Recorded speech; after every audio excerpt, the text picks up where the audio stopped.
धर्मवीर चौधरी साहब, आपसे जानना चाहेंगे, देखिए बसपा की अगर बात करें तो बसपा जिस रणनीति के साथ आप आगे बढ़ रहे हैं और 9 अक्टूबर से अपने चुनावी प्रचार को अलग धार देने की कोशिश कर रहे हैं और कई जगह प्रत्याशियों की भी तस्वीर आपने लगभग साफ कर दी है, तो क्या बसपा की अगर बात करें, क्योंकि पिछली बार आपने कई सिटिंग विधायकों के टिकट काटे थे लेकिन वो प्रयोग कोई बहुत बड़ी सफलता उसको नहीं मिली थी, इस बार किस तरह की स्थिति है?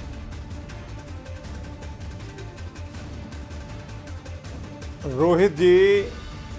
देखिए, टिकट काटना और हार जीत तो लोकतंत्र का एक पड़ाव है जी। बहुजन समाज पार्टी ये महापुरुषों का एक मिशन है, एक मूवमेंट है और बाबा साहब के सपनों का एक गुलदस्ता है बहुजन समाज पार्टी। हम पूरी तैयारी के साथ में आदरणीय बहन कुमारी मायावती जी ने आदेश किया है कि हम 9 तारीख को एक महामानव मान्यवर साहब काशीराम जी के परिनिर्वाण दिवस पर लखनऊ में पहुंचेंगे, उनको अपनी श्रद्धांजलि अर्पित करेंगे और आदरणीय बहन जी जो है आगे के दिशा निर्देश उस कार्यक्रम में निश्चित देंगी। तो हम लोग तो पूरी तैयारी के साथ में इस कुशासन से कैसे मुक्ति मिले उत्तर प्रदेश के नागरिकों को, आम जनता को, इसके लिए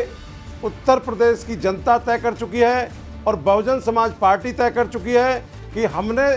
2007 में जिस तरीके से 17 वर्षों के कुशासन को खत्म किया था, 17 वर्षों में जो छोटी छोटी सरकारें बन करके प्रदेश की जनता आज ही जा चुकी थी और स्पष्ट बहुमत की सरकार के साथ में 2007 में एक सामाजिक विषमता को दूर करते हुए जाति तोड़ो समाज जोड़ो के नारे के साथ में हमने एक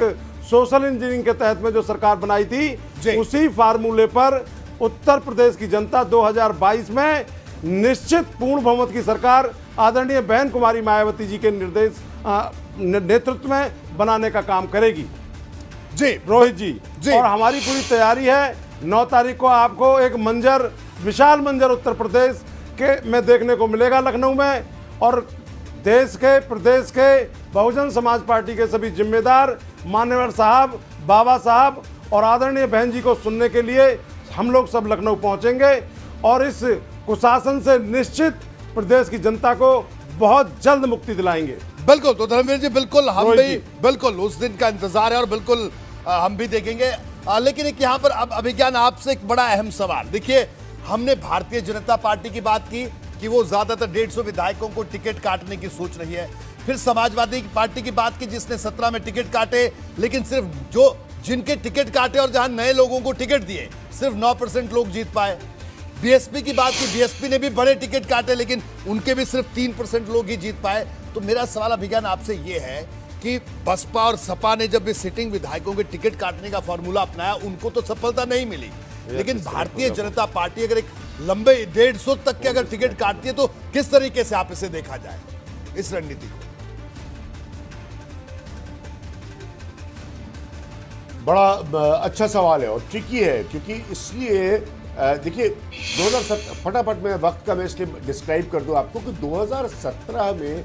भारतीय जनता पार्टी की लहर थी।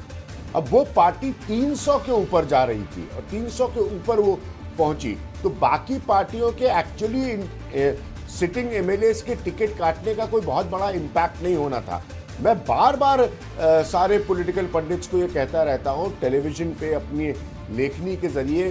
कि एक फर्क समझिए कि बीजेपी 300 प्लस पे गई और पार्टी ने योगी आदित्यनाथ को सीएम बनाया। इस बार योगी आदित्यनाथ की अगुवाई में इस पार्टी को इलेक्शन लड़ना है और वापस अगर बीजेपी चाहती है जीत के आना तो उसका फोकल पॉइंट जो है लीडरशिप का वो योगी आदित्यनाथ है। तो योगी आदित्यनाथ अगर अपनी एंटी इनकम्बेंसी को कमजोर करना चाहते हैं, इसीलिए बीजेपी के लिए प्रेफरेबल, ये तो खैर पार्टी का निर्णय होगा, उनको डिसाइड करना होगा,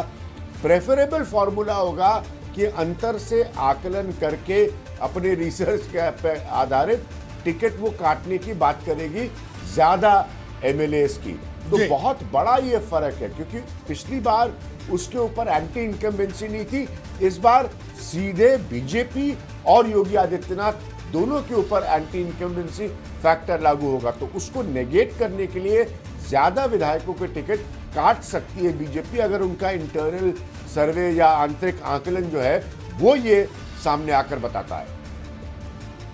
बिल्कुल, बहुत बहुत शुक्रिया विज्ञान प्रकाश आपका इस पूरी चर्चा में शामिल होने के लिए और इन तमाम सवालों की जो पेचीदगियां आपने दर्शकों को समझाई उसके लिए भी बहुत बहुत शुक्रिया।